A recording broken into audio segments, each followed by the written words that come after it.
Good morning विद्यार्थी मित्रों। कक्षा 12 विषय भूगोल पाठ 8। पिछले वीडियो में हम लोगों ने ग्रामीण अधिवास के बारे में पढ़ा कि गांव में रहने वाले प्रथम प्रवृत्ति करते हैं। इस वीडियो में हम लोग शहरी अधिवास के बारे में जानेंगे। इस अधिवास की विशिष्ट पहचान यह है कि इसमें निवास करने वाले अपनी आजीविका द्वितीयांक, तृतीयांक तथा चतुर्थांक प्रकार की आर्थिक प्रवृत्ति में से प्राप्त करते हैं। यानी जो गांव में रहते थे वो प्रथम प्रवृत्ति करते हैं और जो शहरों में रहते हैं वो द्वितीयांक, तृतीयांक और चतुर्थांक प्रवृत्ति करते हैं। जीवन शैली भी ग्रामीण अधिवास की अपेक्षा भिन्न प्रकार की होती है। प्रतिदिन जीवन व्यवहार में भी यांत्रिक साधनों का उपयोग सबसे अधिक होता है। यानी हम लोग शहर में जो लोग रहते हैं, आपने देखा है थोड़ी दूर भी जाना हो तो हम साधनों का उपयोग करते हैं, तो उनकी जीवन शैली और हमारी जीवन शैली में काफी अंतर होता है। साथ ही साथ जनसंख्या का प्रमाण भी गाँव में कम है।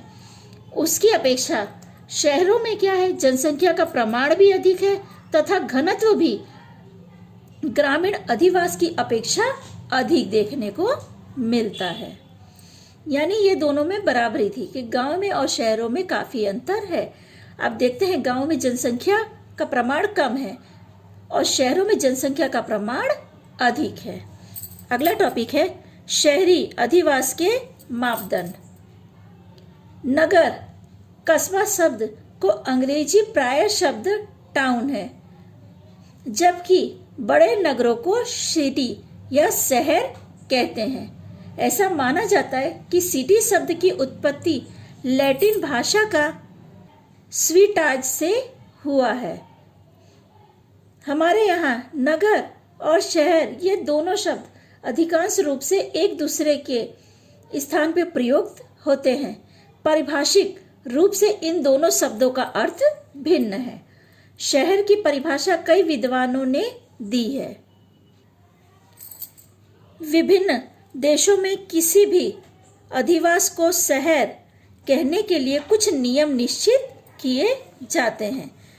डेनमार्क, फिनलैंड तथा स्वीडन के केवल 200 की जनसंख्या हो तो उसे अधिवास को शहर का स्थान दिया जाता है। कनाडा में 1000 जनसंख्या तथा यूएसए में 2500 कुल जनसंख्या वाले अधिवास को शहर गिना जाता है। जापान में 30,000 जनसंख्या के अधिवास को शहर कहा जाता है। यहाँ पे शहरों की भी जनसंख्या के हिसाब से शहर निश्चित किए गए हैं। हमने ऊपर पहले देखा कि डेनमार्क में, स्वीडन में, फिनलैंड में 200 की जनसंख्या को शहर के रूप में मान्यता मिलती है, जबकि कनाडा में 1000 जनसंख्या और यूएसए में 2500 की जनसंख्या को शहरों का स्थान दिया गया है। जापान में हमने देखा कि 30,000 जनसंख्या के अधिवास यानी जो आवास है उनको शहर का दर्जा दिया गया है। अगला टॉपिक है भारत में शहरी अधिवास के प्रमाण। अभी ऊपर हमने विदेशों का देखा था, अब यहाँ पर हम लोग भारत में शहरी अधिवास का प्रमाण देखने जाने वाले। पहला टॉपिक है कुल जनसंख्या 5000 से अधिक हो। दूसरा है जनसंख्या का घनत्व प्रति वर्ग किलोमीटर 400 से अधिक। तीसरा है काम करने वाले लोगों का 75% से अधिक पुरुष वर्ग गैर कृषि और आर्थिक व्यवसाय से जुड़ा हो। इसके अतिरिक्त नगर की कुल जनसंख्या 10 लाख अथवा उससे भी अधिक हो तो उसे महानगर कहते हैं। यहाँ पे हम नगर के बारे में पहले जाना हमने कि 5000 तक की जनसंख्या को शहर के रूप में जानते हैं और 10 लाख जनसंख्या जहाँ पे होती है तो उसे महानगर कहा जाता है। मैक्सिको शहर, Tokyo, New York, London, Delhi, Bombay, Kolkata, Chennai, Ahmedabad, Surat आदि का समावेश महानगरों में होता है, यानी यहाँ की जनसंख्या 10 लाख से अधिक है। जो शहर है उनकी संख्या 5,000 और जो महानगर है उनकी संख्या 10 लाख से अधिक होती है, तो उसे हम लोग महानगर में समावेश करते हैं। अगला टॉपिक है हमारा शहरी अधिवासों का कार्यकारिता के आधार पर वर्गीकरण। शहरी अधिवास की कार्यकारिता अर्थात किसी भी अधिवास की मुख्य प्रवृत्ति, यह प्रवृत्ति अर्थात मुख्य आर्थिक प्रवृत्ति इस प्रकार आर्थिक सूचित करता है। ग्रामीण अधिवास में कृषि यह मुख्य प्रवृत्ति है, यानी जैसा मैंने आप लोग को बताया था पिछले वीडियो में कि जो गांव में रहते हैं वह लोगों की मुख्य प्रवृत्ति कृषि है, जिससे वह अन्य किसी भी प्रकार की कार्यकारिता अपेक्षित नहीं। किंतु शहरी अधिवास में कृषि के अतिरिक्त अन्य आर्थिक प्रवृत्ति संभव है।